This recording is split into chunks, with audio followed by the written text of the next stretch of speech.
Señoras, señores, ¿cómo están? Bienvenidos a De Viva Voz. Oiga, qué gusto me da saludarle y qué gusto que esté con nosotros esta vez. Oiga, le recuerdo que estamos en Facebook y ahí también puede ver estos programas. Búsquenos como Facebook Diagonal Troya Multimedia.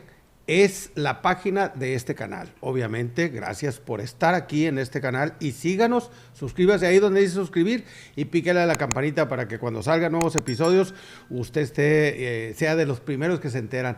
Le recuerdo también que puede ver este episodio en nuestra revista de Viva Voz. La revista de Viva Voz está en Facebook, es Facebook Diagonal de Viva Voz Oficial. También le recuerdo que soy Pedro Castorena y estoy en Twitter, Facebook e Instagram como Pedro Castorena. Búsqueme, ahí platicamos, ya sonceamos lo que usted quiera. Oiga, está con nosotros para platicar Olivia Lemus. Vamos a hablar de derechos humanos en 20 segundos. Comenzamos.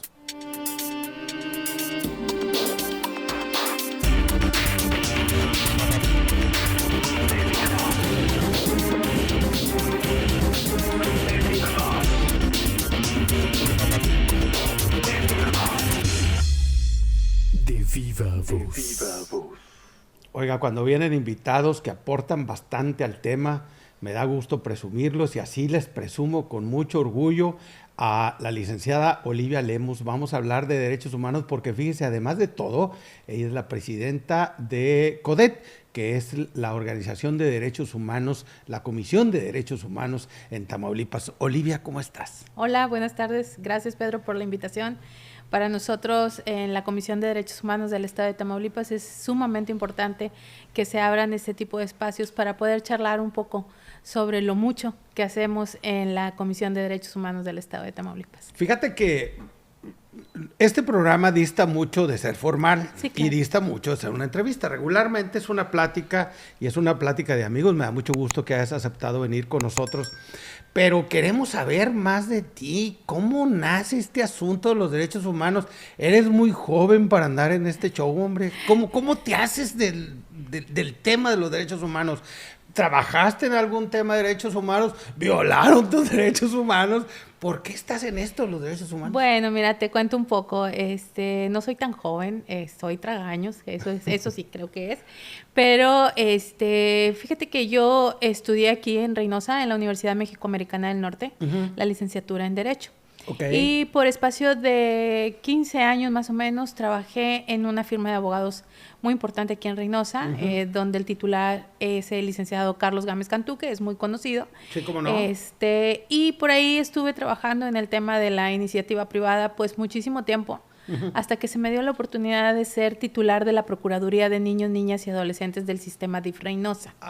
Ahí conoces verdaderamente ahí problemas conoces, graves. Sabes que yo siempre lo he dicho, es el mejor trabajo del mundo porque después de haber trabajado en el DIF, lo traes tatuado en tu corazón para siempre. Para toda tu vida. Para toda la vida, pero en ese puesto particularmente conoces la perversidad del ser humano en su máxima expresión. Sí. Porque las víctimas siempre son niños, niñas y adolescentes. Entonces, ahí empieza mi camino dentro de los derechos humanos, la asistencia social y también como activista social, porque después de haber sido titular por 3 años de la Procuraduría de Niños, Niñas y Adolescentes, me vuelvo activista social en un tema también medio complicado, como es el delito de trata de personas. Y también atendíamos el tema de mujeres víctimas de violencia y niños en estado de abandono. Ese era el rubro principal de nuestra fundación ASAC, así se llama. Ahorita está en pausa porque pues obviamente estamos varias de las que formamos parte de esta estructura en gobierno, algunas en gobierno del estado, algunas dentro del Poder Judicial, yo como titular de un organismo autónomo. Después de ser activista social, tuve la oportunidad de trabajar en la Comisión Nacional de Derechos Humanos por espacio de 5 años, en la oficina foránea que está ubicada aquí en Reynosa precisamente, que ve el tema de migrantes y trata de personas. Después, pues después de estar ahí en CNDH, trabajé en la iniciativa privada de nueva cuenta, haciéndome especialista en juicios de adopciones nacionales e internacionales. Okay. Y después me invitaron a ser la titular de la jefatura del Instituto de Atención a Víctimas del Delito, que dependía de la Secretaría General de Gobierno del Estado de Tamaulipas. Y después se da la oportunidad de comparecer al Congreso del Estado, en donde comparecí con cerca de 20 personas, 17 hombres y 3 mujeres, los que participamos en esa ocasión. A propósito de equidad en la inequidad. Así es. Y el Congreso del Estado me eligió. Soy la primera mujer que preside el organismo en Tamaulipas. Anteriormente, pues todos habían sido varones. Y la comisión el año pasado cumplió 30 años de existencia. Lamentablemente, cuando yo llego a la comisión, encuentro una comisión totalmente deteriorada, con una situación de un rezago institucional bastante lamentable, que fue donde tuve que hacer un diagnóstico de ver cómo podíamos sacar adelante esto, porque yo podía, Pedro, decir, ay, me dejaron esto, me dejaron esto y me dejaron esto. Sí, sí me lo dejaron, pero ya era mi responsabilidad. Entonces, había que asumir el reto. Sí te comparto y les comparto que fue sumamente difícil. No fue tan fácil porque de pronto hablar de 2030 expedientes sin resolver en un lapso de 10 años, pues habla de una situación bien delicada, porque siendo un organismo protector de derechos humanos, se convirtió en un organismo violatorio de derechos humanos. Y el titular o los titulares de antes, pues tenían el membrete para la foto, básicamente, ¿eh? Fíjate que nos hemos dado una tarea de reestructura de la comisión, no solamente hacia afuera, sino hacia adentro. Y yo creo que el reto más importante ha sido también hacia adentro, porque generar ese sentido de pertenencia con toda la gente que forma parte de la comisión no ha sido nada sencillo, porque realmente tienes que amar la camiseta de los derechos humanos para no rajarte, porque realmente nuestro trabajo es muy incomprendido, es muy obstaculizado por parte de las autoridades. Y en ocasiones hasta señalado, ¿eh? Es estigmatizado, señalado. Recordemos que históricamente hemos sido estigmatizados con el tema de que los derechos humanos o la gente que trabajamos en derechos humanos defendemos a personas que infringieron la ley en un momento determinado. Sí. Ese no es nuestro trabajo. Nosotros no podemos representar a una persona en un tribunal. Que independientemente de haber violentado la ley en alguno de sus circunstancias de vida, eventualmente siguen teniendo derechos. Sí, no definitivamente tienen derechos, pero aquí yo siempre les hago este hincapié, ¿no? O sea, nosotros no podemos representarlos ante ningún tribunal. Lo que sí podemos entrar nosotros es cuando la defensa de esa persona que infringió la ley, de pronto dicen, ¿sabes qué? En el momento de su detención o dentro de todo el tema de la cadena de custodia, la persona, hombre o mujer, fue agredido, fue lesionado por la gente que lo detuvo, o dentro de donde estuvo detenido las celdas de primera instancia. Entonces ahí nosotros sí entramos, y obviamente la defensa aprovecha ese espacio. Cuando hay una violación a derechos humanos, se puede usar a favor de la persona que infringió la ley, siempre y cuando se le estén violentando sus derechos. Vamos a poner un ejemplo. El año antepasado, hubo una marcha de feministas. Y en esta situación detienen a una chava, a una muchachita de 18 años. Y nosotros nos enteramos por redes sociales, era en las fiestas patrias, nos enteramos por redes sociales, y entonces yo inmediatamente me voy a las unidades de investigación a ver dónde está la muchacha. ¿La detienen porque estaba haciendo rayones, según. Grafiteando. Sí. Okay. Pero ya habían pasado 4 o 5 horas y no la habían puesto a disposición de autoridad alguna. Ahí están violando. Ahí están violando los derechos humanos. Estoy poniendo un ejemplo. No voy a hablar de la situación, cómo terminó ni nada, pero ahí hay un tema violatorio de derechos humanos. Correcto. Lo que puede aprovechar cualquier abogado que se dedique a la defensa, ya sea público o privado, pues para abrir esa inercia y que la persona que infringió la ley pueda salir en libertad. Y estamos hablando de esto, de esta situación, de este hecho que ocurrió, pero estamos hablando que puede ocurrir en homicidios, que puede ocurrir en temas de desaparición de personas, que pueden ocurrir en temas más delicados, donde la defensa aprovecha esos espacios o esos, diríamos los abogados, las cuestiones de la laguna que tiene la ley, que de pronto tenemos que aprovechar esos espacios a favor de nuestro cliente o a favor de nuestro representado, ¿no? Volviendo al inicio de esta charla, Qué difícil es el tema de los niños violentados, ¿verdad? En el DIF. Sí. Sí. Qué O sea, de complicado. verdad, yo ahí aprendí muchísimas cosas. Teníamos un departamento de psicología en donde nosotros recibíamos atención, para poder obviamente hacer mejor nuestro trabajo, porque teníamos que dar una contención. Y si nosotros nos afectaba, obviamente nos afecta. Es más, a los defensores de derechos humanos nos afecta el tema de los que estamos viendo, porque vemos la tragedia en primera línea, y no solamente la vemos. Nos toca accionar hilos y moverlos para empezar a trabajar para proteger a esa ciudadana o ciudadano tamaulipeco en el caso de nuestra entidad Fíjate, federativa. Nos pasó en una ocasión, andábamos Oscar y yo, en una producción, un tema del DIF. Y cuando estábamos haciendo el spot, llegaron a denunciar un hecho de un niño golpeado. Entonces, lógico, piensas, pues le dieron unas nalgadas, ¿no? Luego vimos al niño golpeado. O sea, no lo grabamos, no era el tema la violentación de los niños, pero vimos al niño golpeado y dices, ¿dónde está el carácter de esa persona? ¿Dónde está la conciencia de esa persona que golpeó a ese niño? Hasta la fecha recuerdo el tema y me duele, ¿eh?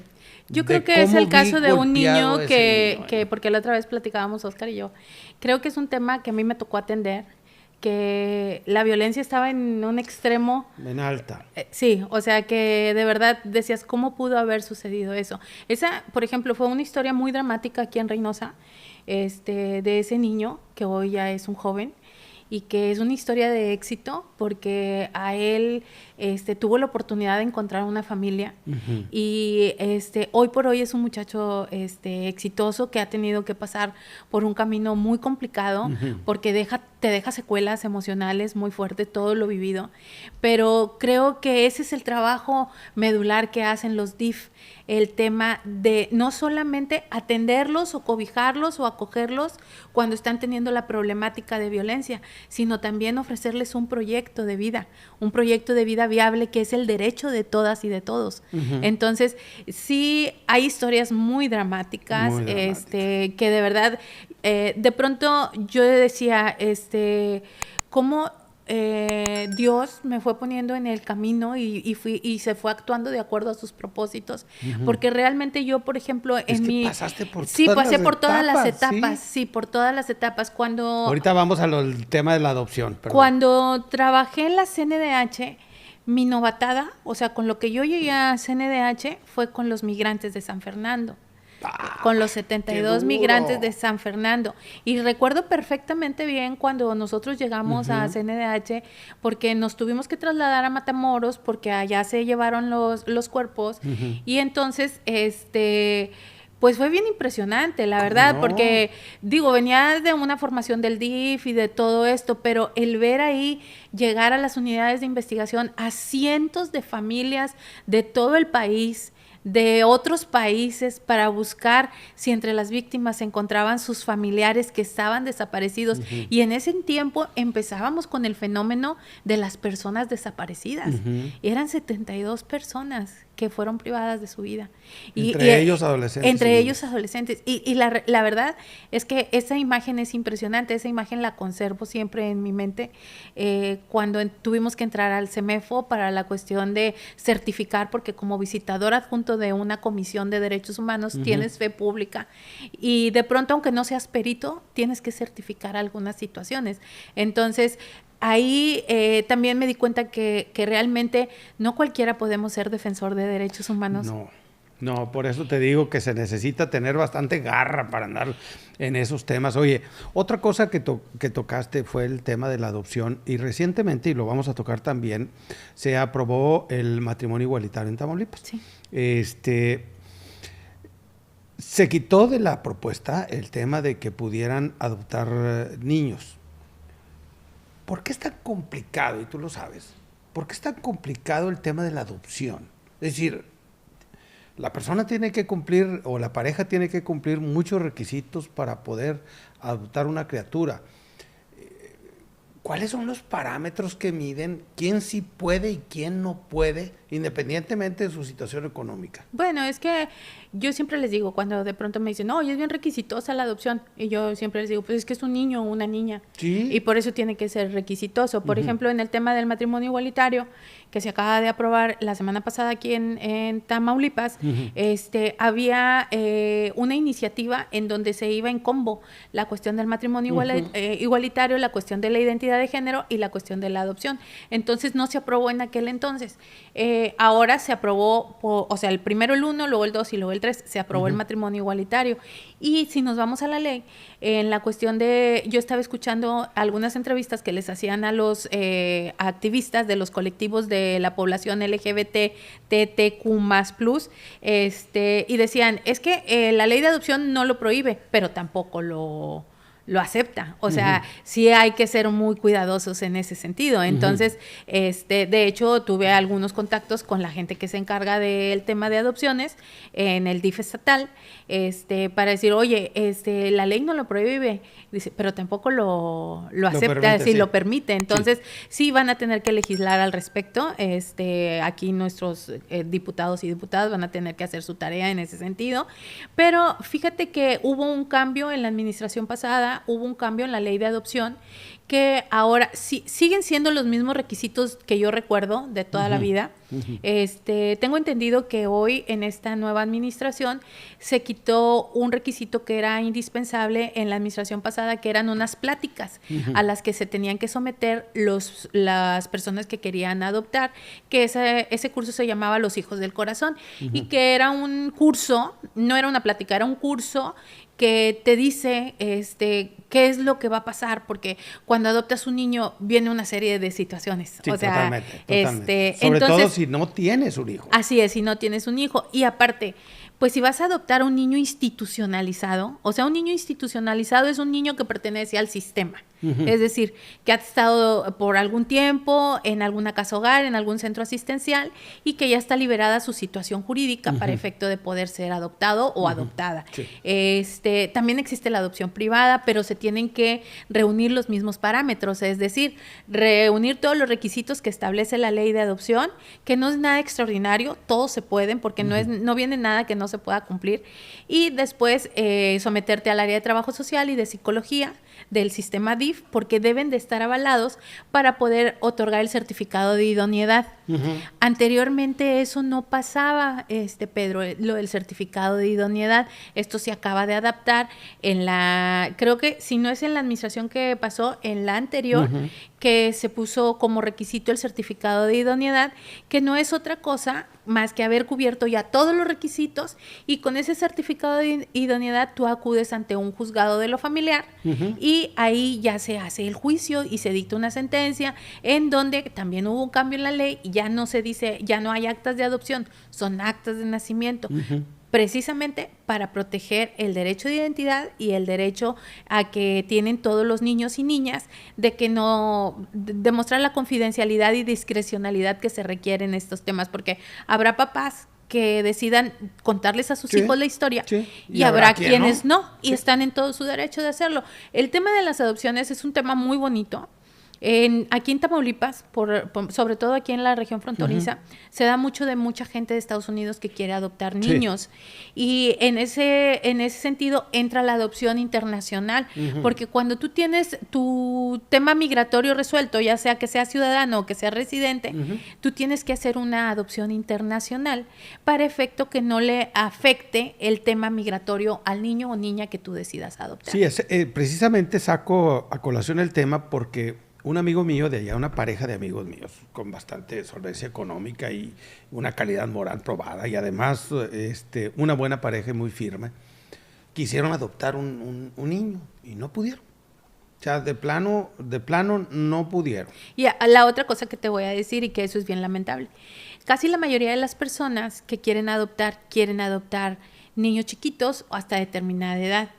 cuando antes de que se les genere la cuestión de la conciencia, porque pues muchos vienen de una situación de mucho maltrato, de abandono, de situaciones extremas, y entonces ¿qué pasa con los otros niños y niñas? Van creciendo y se van haciendo jóvenes, adultos. Aquí en Reynosa tenemos varias casas hogares, por ejemplo, Casa Hogar San Francisco, en donde la señora Graciela hace un trabajo impresionante con los niños y niñas de ahí, y hay chavos y chavas que ya se graduaron, que ya se recibieron, y ella es su mamá.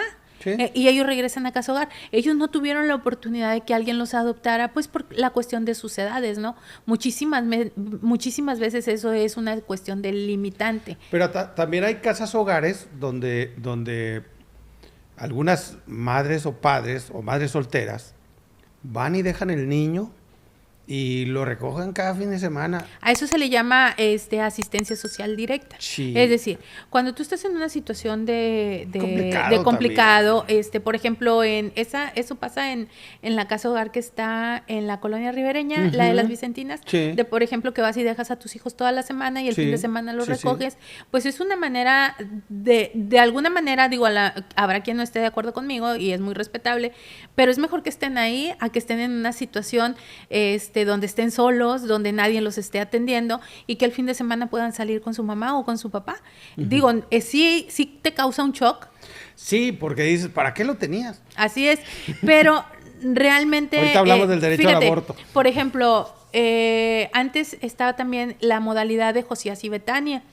Otra casa hogar, que también ahí viven por departamentos y cada matrimonio tiene a su cargo 3, 4 niños, que también es la modalidad que tiene la casa hogar Río Bravo, la que está allá por la colonia campestre. Y la verdad tienen historias de éxito, de mucho éxito, chavos y chavas que ya están recibidos, que tienen su carrera profesional. Yo hace poquito me encontré a una chavita que yo le ingresé a Casa Hogar Mami, y con la señora Elma, que también hace un trabajo extraordinario aquí en Reynosa. La maestra, me la encontré en un Super 7 y me dice, ¿no te acuerdas de mí? Y le digo, claro que me acuerdo de ti, y ya le dije su nombre. Y me dice, ¿cuántas veces me escapé de la Casa Hogar? Y le dije, ¿cuántas veces te encontré? Y dice, todas las veces me encontraste. Dice, pero yo hoy estoy muy agradecida. Dice, ahorita estoy trabajando aquí por lo pronto, pero la señora Elma me dio la carrera de enfermería. Dice, yo estoy muy agradecida con ella, estoy muy agradecida contigo porque al principio no lo entendía, pero ahora doy gracias por esa oportunidad que se me dio, porque de esta chava nosotros buscamos a su familia y sí la encontramos, pero era una familia demasiado disfuncional, que era mejor que ella estuviera en una casa hogar, y a lo mejor para nosotros era mejor, pero en la intimidad de ella no sabemos qué es lo que se estaba generando. Pero hoy yo la veo, inclusive ella es madre de familia y se ve una chica contenta porque la señora Elma vino a suplir esa figura materna que en su momento necesitaba. Aquí en Reynosa, en lo particular, a mí me encanta el trabajo que hacen los directores de los centros asistenciales. De pronto también es como el trabajo de nosotros, los defensores de derechos humanos, muy poco entendido y muy criticado. Muy criticado. Así es, muy criticado, pero hay gente creo que piensa que usan a los niños para la asistencia social y para la asistencia personal. Así es. Pero creo que hay que ser demasiado empáticos y ponernos en los zapatos de estas personas que hacen un trabajo que tendrían que hacer los padres, que de pronto son disfuncionales, porque de verdad hay muchas historias de disfuncionalidad, lamentablemente. ¿Cómo estamos hoy en relación a los derechos humanos en Tamaulipas? Hay varios problemas. Muchos. Tú lo sabes. Todos. Aquí hay todos. Migración, bandas delincuenciales, sobrepoblación en algunas zonas específicamente de regiones de Infonavit, por ejemplo, que viven 4 o 5 familias en una sola casa. Y vaya, toda la cantidad adicional de problemas que podemos tener nosotros. ¿Cómo está la situación de los derechos humanos? Fíjate que actualmente, y ya desde hace algún tiempo para acá, estamos viviendo una crisis en el tema de los derechos humanos. No solamente a nivel estatal, sino a nivel nacional. De pronto se perdió un poco la identidad, pero somos muchísimos los que estamos en la lucha. Yo te comparto, somos 32 comisiones de derechos humanos en cada entidad federativa y la Comisión Nacional de Derechos Humanos, que ve los temas federales, y todos formamos parte de la Federación Mexicana de Organismos Públicos de Derechos Humanos. Ahorita somos aproximadamente 12 mujeres que presidimos las comisiones de derechos humanos. De las 32. De las 32. Lo que marca un avance bastante interesante en el tema de equidad, en el tema de igualdad, en el tema de paridad, porque anteriormente eran como cargos exclusivamente para hombres. Y designados. Y designados, aparte. Sí, aparte. A mí cuando participé para la designación como presidenta de la Comisión de Derechos Humanos, pues sí me llamó mucho la atención que del universo que éramos, solamente éramos 3 mujeres. Entonces sí, yo decía, esto está muy disparejo, ¿verdad? O sea, a la hora de comparecer, que yo comparecí, y a mí yo creo que lo que me dio la oportunidad de representar a la Comisión de Derechos Humanos en Tamaulipas fue precisamente mi experiencia en campo, porque había muchísimos con la cuestión de había mucha gente, académicos, que los respeto mucho, porque deben de ir de la mano, pero la cuestión de la academia no hace al 100% a un defensor de derechos humanos. No lo hace. Tienes que estar en la calle, tienes que dejar el escritorio, tienes que dejar, en el caso de nosotros, los tacones y ponerte tus tenis, tus botas y entrarle al tema, porque como bien decías, tenemos que ver migrantes, tenemos que ver temas de centros penitenciarios, tenemos que ver temas de personas desaparecidas, mujeres, niños, niñas y adolescentes, personas con discapacidad, enfermos de SIDA, salud mental, la diversidad sexual, los derechos humanos de nueva generación, que son los derechos sociales, económicos y culturales. O sea, nosotros como organismo autónomo, a diferencia de otros organismos autónomos, nosotros vemos todos los temas. Sí. Y en ese sentido, en este año nos hemos dado a la tarea de celebrar convenios de colaboración con los ayuntamientos de Tamaulipas. Llevamos aproximadamente 30 convenios firmados, y con muy buen éxito, porque ¿qué crees? Que lamentablemente hay un desconocimiento en materia de derechos humanos. Entonces, como te dije al principio, yo me podía pasar diciendo eso en entrevistas. Oye, es que nadie sabe de derechos humanos. Ay, es que me dejaron un rezago. Sí, Olivia, pero ¿qué vas a hacer al respecto? Entonces, ahora estamos... Que es un gran trabajo, perdón que te interrumpa. Yo creo que lo principal de los derechos humanos es salir y promoverlos. Así es. Que la gente sepa cuándo se violentan sus derechos o cuándo está violentando un derecho, ¿verdad? Y este trabajo que tú haces, por eso me encanta que estés aquí. Gracias. Porque si esta plataforma sirve para eso, para decirle a la gente, a ver, estos son los derechos humanos los que tenemos que respetar y los que tenemos que hacer respetar. Fíjate, en cada municipio en donde celebramos convenios, inmediatamente estamos firmando el convenio y ya a la vez ya se está armando la logística para dar la primera capacitación para las y los servidores públicos. Y siempre, invariablemente, preguntamos, ¿qué son los derechos humanos? Y la gente se queda como, tienen una idea, pero en realidad no saben qué son los derechos humanos. Y yo no quiero decir con esto que son ignorantes, más bien lo que pasa es que no ha habido una debida información de lo que son los derechos humanos, porque a mí siempre, entrevista tras entrevista, me dicen, ¿y ustedes de qué sirven si nada más defienden a las personas que infringen la ley? Y nosotros, esa no es mi chamba. O sea, mi chamba sí es ir a los centros penitenciarios, es ver que la gente que está ahí esté bien. Ahorita, por ejemplo, traemos una actividad que yo siempre la había querido hacer y que creo que va a ser el parteaguas para poder hacer un trabajo que a lo mejor igual y me voy a volver activista social después de que deje la presidencia, ¿sí? En el tema de mujeres privadas de su libertad, porque hay un fenómeno muy particular. Las mujeres, en Tamaulipas hay como 235 mujeres privadas de su libertad. No son tantas si vemos el universo entero de las personas privadas de su libertad.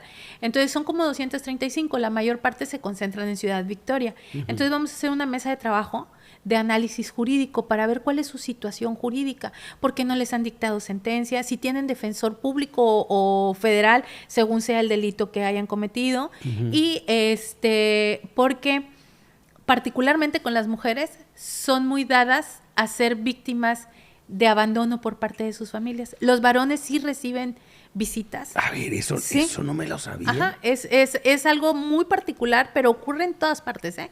Sí. que las mujeres son más propensas a que de poco a poco Las vayan sí. olvidando en Y el eso es un penal. estigma, porque la reinserción social es responsabilidad de todas y de todos, sin que tengamos que poner etiquetas, porque si no, ¿cómo se van a recuperar? ¿Y cómo se van a restablecer? ¿O cómo se van a reinsertar otra vez a la sociedad en general? Que dicho sea de paso, hay personas que están en penales con delitos menores, ¿eh? Así es. Y que no han sido juzgados, por lo tanto no han tenido sentencia, llevan 4 o 5 años presos y los detuvieron por robarse una gallina. No sé si viste Por ponerte un ejemplo, ¿no? el caso de Juanita, la guatemalteca, que fue muy famoso Sí, en claro, este año. claro, por supuesto. Que estuvo 7 años privada de su libertad Ujú. sin que se le dictara sentencia. Ujú. Y nosotros emitimos 2 recomendaciones, la 1 y la 2 de este año, a la Fiscalía de Justicia en el Estado y al Poder Judicial. Y una vez que se emitieron las recomendaciones, pues se vino un movimiento a nivel nacional e internacional de movilidad humana, que es el grupo que mueven a los migrantes, y ella pudo obtener su libertad después de casi 7 años de estar privada de su libertad. Esto fue gracias a la colaboración de la Comisión de Derechos Humanos del Estado de Tamaulipas, de la ONU, porque se hicieron mesas de trabajo con Sí. la ONU, y también de la Defensoría Pública Federal, porque fueron quienes apoyaron a Juanita para efecto de poder ir restableciendo todas las líneas de acción dentro de su expediente, hablando jurídicamente, para que ella pudiera obtener su libertad. ¿Y cuántas Juanitas hay? ¿Y cuántas Juanitas hay? Y por eso nosotros nos estamos dando a la tarea, y que yo de verdad agradezco a la Secretaría de Seguridad Pública en el área que corresponde, pues, que nos vayan a permitir hacer este trabajo. La semana pasada también estuvimos en Ciudad Victoria capacitando por primera vez a los elementos de seguridad pública. Qué importante es esto. Importantísimo, ¿eh? Es súper importante. El Sí. día 9 de diciembre vamos a estar capacitando otra vez a policías, pero a los policías violeta, que son los que ven los temas con perspectiva de género, para efecto de cómo hacer las detenciones cuando se trate de mujeres, porque no es el mismo, no es lo mismo, no es ¿verdad? el mismo trato, es Entonces, correcto. yo sé que hay mucho por hacer, pero creo que sí nos estamos ocupando, no solamente preocupando, sino también ocupándonos, porque otro tema que es súper importante dentro del área de derechos humanos es la educación.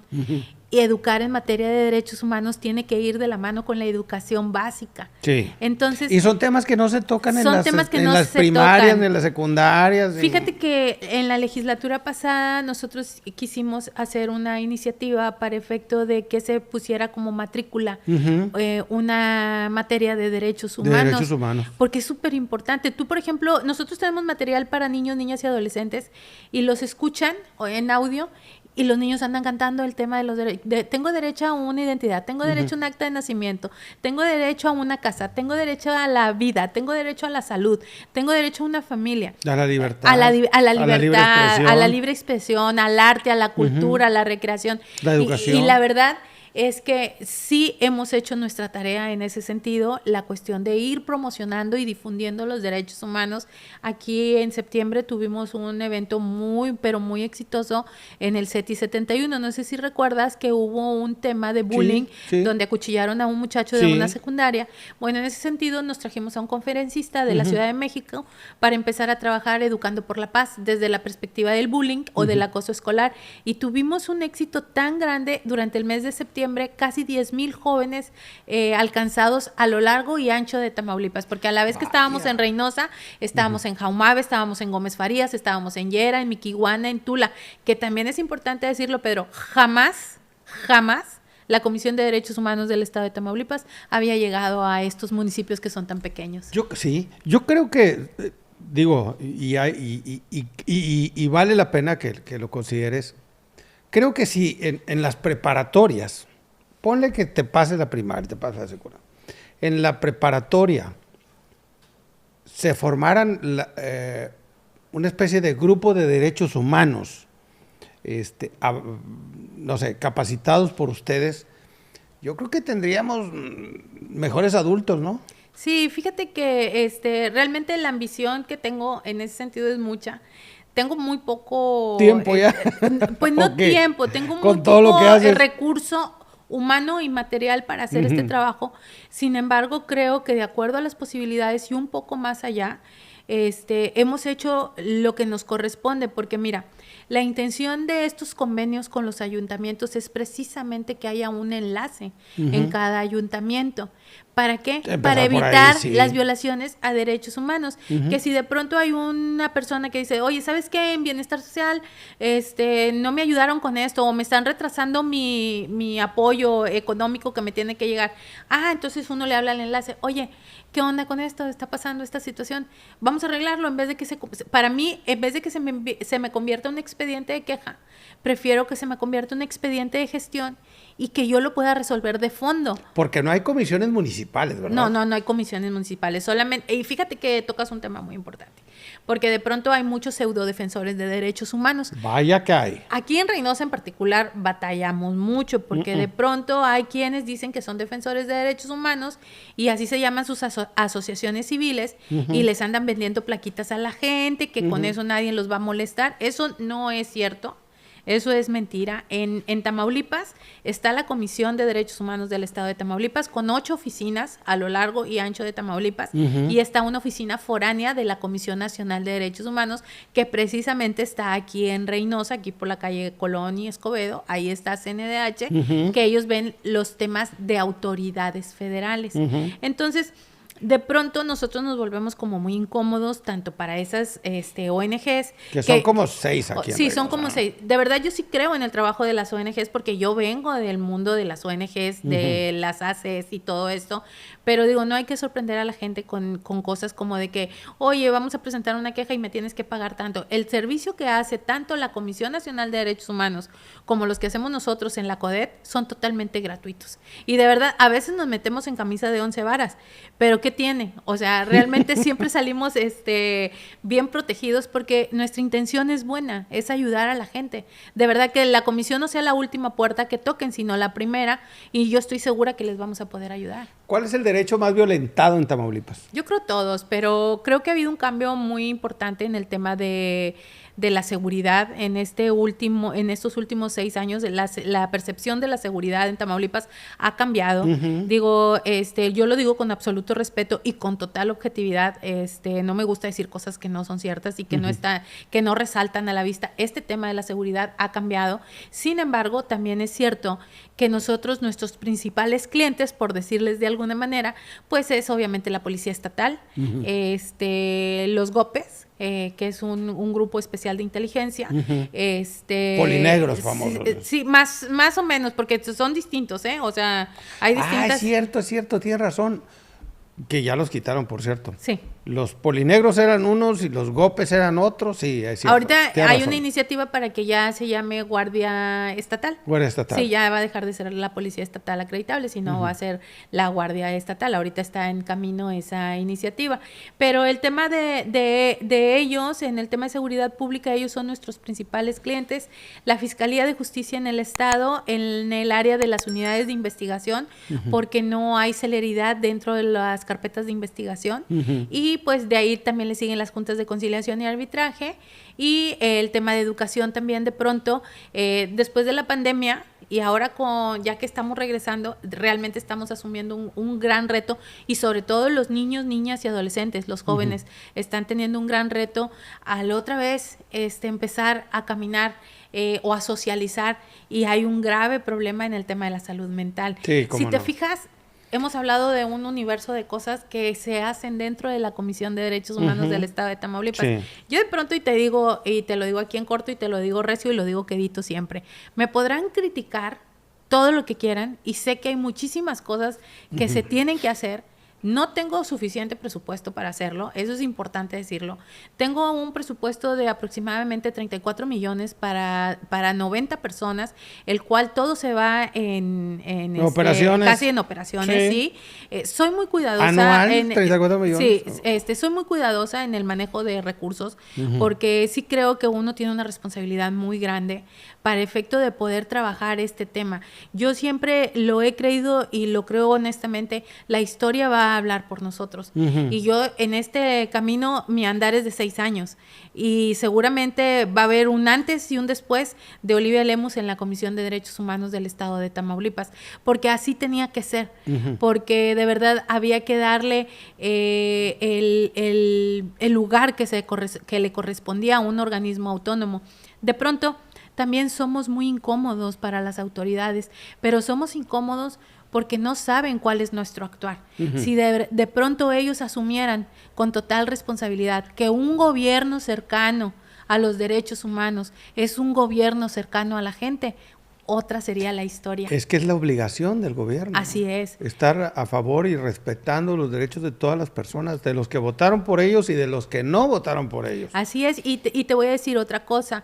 De pronto, pues como en la parte sustantiva, hay una parte de la Comisión del Trabajo que es la promoción, difusión, educación en materia de derechos humanos. La otra parte es la parte sustantiva, que es la integración de expedientes de queja en contra de las autoridades porque están presuntamente violando los derechos humanos de las y los tamaulipecos. Es en esta parte, en la parte sustantiva, es donde de pronto los servidores y las servidoras públicas no entienden el por qué nosotros estamos interviniendo para proteger un derecho que no tendría que ser vulnerado. Entonces, de pronto nos volvemos incómodos y dicen, ahí vienen otra vez. Ahí vienen otra vez. Oye, sí, mijo, pero no estás haciendo tu chamba. Es correcto. Entonces, yo no estoy para estigmatizar o poner en evidencia el trabajo que están haciendo o que no están haciendo las autoridades. Yo estoy para coadyuvar porque tanto a ellos como a nosotros lo que nos interesa es el bien común, que es el bien de la política en general, el bien común de todas y de todos, sin importar ni color, ni fracción partidista, ni nada de esto. Los derechos humanos son de todas y de todos. Entonces, yo he tenido un camino muy obstaculizado, lo tengo que decir, primero por ser mujer, porque realmente es así. Sí. Pero no me gusta asumirme en calidad de víctima porque realmente no lo soy. Ni tampoco en defensora de derechos a partir de género, sí, ¿verdad? Así es, pero sí creo mucho en mi trabajo. Creo que estamos haciendo una diferencia en Tamaulipas en el tema de derechos humanos y creo que va a ser mi bandera siempre. O sea, para mí los derechos humanos yo los respiro, duermo con ellos, despierto con ellos y así es mi día a día con los derechos humanos. Pero realmente a mí me gusta mi chamba y sí ha sido muy complicado de pronto el mover todo un aparato que ya estaban acostumbrados a ciertas áreas de confort, zonas de confort. De pronto vienes y haces esto de mover toda la estructura para poder tener una diferencia. Si tú ves los informes que cada año tenemos que rendir al Congreso del Estado, en enero tenemos que rendir nuestro informe por disposición legal. Si tú ves los informes de toda la gente que estuvo antes que yo, no tiene nada que ver con los informes de ahora, en donde realmente hemos llegado a la ciudadanía tamaulipeca. Realmente lo que se ve en Tampico no se ve en Reynosa, lo que se ve en Reynosa no se ve en Ciudad Mante, lo que no se ve en Ciudad Mante no se ve en Tula o en Ciudad Victoria. Entonces, andamos por todo el estado y realmente ha sido muy gratificante porque hemos podido salvar a muchísimas personas en situaciones de desventaja y por eso nos hemos dado a la tarea de preparar agendas de trabajo, que es muy cansado. Es bien cansado, a veces ya no sé si voy o vengo, pero también pienso, o sea, ya tengo 4 años de gestión, me queda 1 año, 5 meses aproximadamente de gestión, tengo la opción de reelección, pero eso yo creo que es muy aventurado decir si quiero o no quiero, porque son muchos puntos los que se juegan en esta situación. Sí, cómo no. Pero yo lo que pretendo es terminar mi mandato constitucional como debe de ser, y con el orgullo de poder haber hecho lo que el Congreso del Estado me confirió, porque yo, a diferencia de mucha gente, yo sí creo en el mandato constitucional que me dieron. O sea, de verdad lo creo. Yo voy al Congreso del Estado y yo me sigo emocionando de cuando me tomaron mi protesta, porque yo soy un defensor de derechos humanos de la calle, de a pie, no de escritorio. Entonces es ahí donde ha radicado toda esta diferencia y que he tenido situaciones delicadas en donde ha estado en riesgo mi persona, sí. Muchas veces, no 1 ni 2, muchas veces, amenazas. Y muchas veces hasta desde las autoridades, ¿no? Sí, no sabes ni de dónde viene el trancazo, pero realmente ese es el camino de un defensor de derechos humanos. Es luchar contra todo esto. Es luchar contra todo esto. Yo te comparto, tengo un hijo, mi hijo mayor, Y yo le decía que no se hiciera defensor de derechos humanos. Y se hizo defensor de derechos humanos. Entonces, eso digo, estoy haciendo algo bien. Sí. Porque es el ejemplo arrasa. Entonces, yo sí quiero de verdad que la gente, cuando yo ya no esté en la presidencia, digan, hay un antes y un después. Por ejemplo, otra situación que vale mucho la pena mencionar es de que la comisión, por ejemplo, la sede en Ciudad Victoria, siempre estuvo en un edificio que de verdad daba mucha pena. Mucha pena ajena, escritorios levantados con ladrillos, ratones corriendo por todo. ¿Sigues ahí? Porque estaba muy jodido No, ya cambiamos la sede. O sea, la sede se cambió y ya se cambiaron todas las oficinas foráneas, las dignificamos, solamente me falta Ciudad Mante y creo que antes de que concluya este año estaremos cambiando la oficina de Ciudad Mante a un lugar más digno, no solamente para la gente que trabaja en la comisión, sino para los usuarios, porque vale la pena que tengan su espacio de discreción, de confidencialidad cuando están contando sus problemas. Sí, así es. De verdad, yo te puedo decir miles de historias en donde de pronto hemos sido partícipes y nadie nos da el reconocimiento que nos merecemos, pero eso no importa, porque nosotros sabemos lo que estamos haciendo en nuestro quehacer diario. Por ejemplo, aquí la oficina de Reynosa, que no es porque yo sea de Reynosa, pero es mi oficina favorita, es una oficina muy dinámica, donde todo el día se están moviendo a una unidad de investigación, a una junta de conciliación de arbitraje, al DIF, a un hospital, acá con los migrantes. O sea, es una oficina que no se para. Y entonces dices, sí está valiendo la pena esto. Sí, estoy cansada, tengo un cansancio natural de 4 años de ir y venir por todo el estado de Tamaulipas, pero realmente estoy muy contenta y estoy muy motivada para poder terminar este año, 5 meses que falta para que termine mi mandato constitucional, y creo que vamos a poder hacer la diferencia. Yo espero que en este año, 5 meses, yo pueda firmar todos los 43 municipios, aproximadamente llevo 30, porque sí ha habido un cambio bien padre con las y los servidores públicos. Sí, claro. O sea, hay un acercamiento de que ya dicen, oye, pues no. Sobre todo que hay alguien que está al pendiente de que hagan las cosas bien con la sociedad. Yo te voy a decir que algo que siempre he creído. Nosotros, los defensores de derechos humanos, somos el contrapeso de la autoridad, porque sin nosotros no habría democracia. O sea, imagínate que los servidores públicos hicieran lo que quisieran. Lo que quisieran, es correcto. Ahora, el otro tema es que no todo el mundo nacimos para ser servidores públicos, ¿eh? Eso también es algo muy importante.